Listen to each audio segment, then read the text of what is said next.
aurora often flames across the winter sky. What is it, and where does it come from?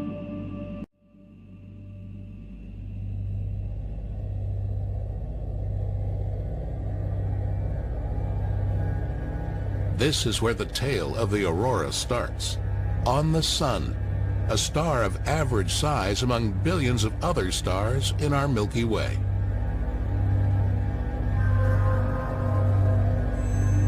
The Sun acts as an enormous power plant. The energy is created deep inside the core of the Sun.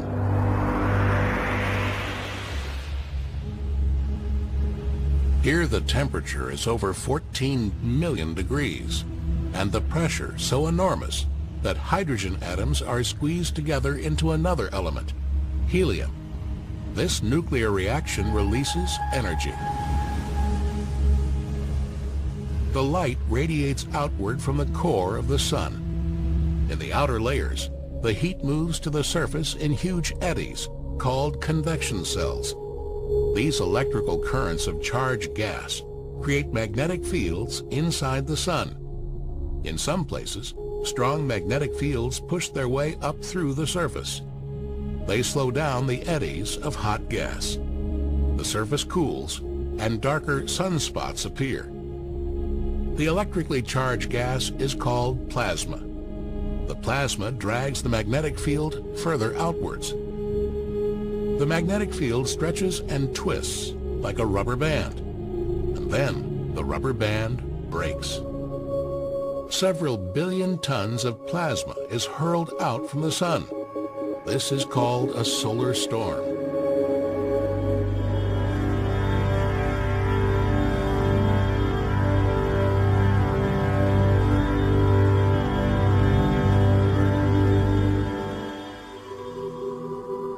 The solar storm can reach speeds over 8 million kilometers an hour.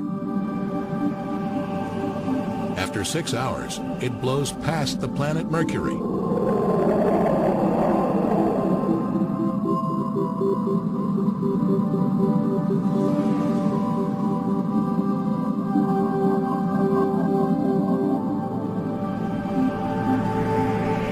After 12 hours, the planet Venus.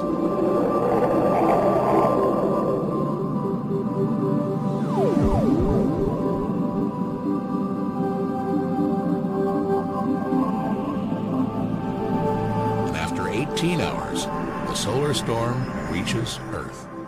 When the solar storm reaches our planet, something strange happens.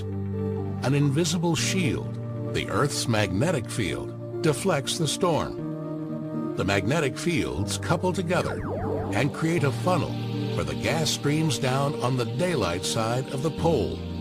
This is the daylight aurora. The magnetic fields stretch further back and couple together. The magnetic rubber band breaks, and gas from the solar storm streams along the magnetic lines towards the poles on the night side. This is the nighttime aurora.